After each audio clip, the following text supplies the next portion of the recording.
পার করা মহাবিবাহ সপ্তাহ। এ যেন স্বপ্নের দেশে উদ্বাস্তুর মতো নতুন পথ চলার শুরু। এবার শুভ বৃষ্টি শুরু হবে।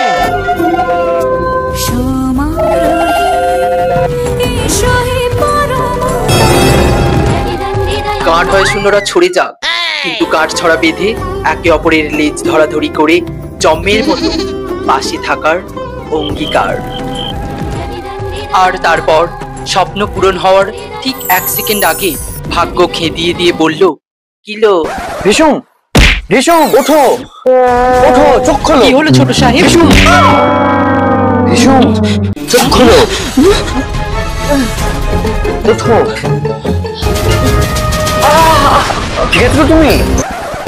সেই যে মাথা ঠুকে পড়ে গিয়ে অজ্ঞান হয়ে গেলে।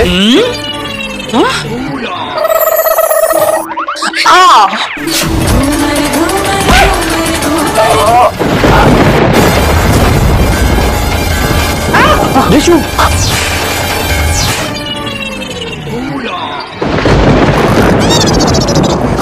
ইস দেখো কতটা কেটে গেছে, রক্ত বেরোচ্ছে, এক্ষুনি মেডিসিন লাগাতে হবে। তাও আমি লাগিয়ে দিচ্ছি। না ছোট সাহেব, না ছোট সাহেব, আপনার এই কথা আমি রাখতে পারবো না। স্ত্রী হয়ে নিজের স্বামীর অমঙ্গল আমি চাইবো কি করে? মানে স্বপ্নতে হলেও অগ্নিকে সাক্ষী রেখে আপনি আমার সিঁথিতে সিঁদুর দিয়েছেন।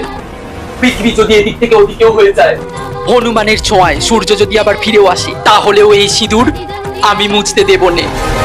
ঢিসুম কি পারবে তার স্বপ্নে পাওয়া সিঁদুরকে রক্ষা করতে? দেখুন ঢিসুম প্রতিদিন রাত 1:30টায় শুধুমাত্র হি বাংলায়।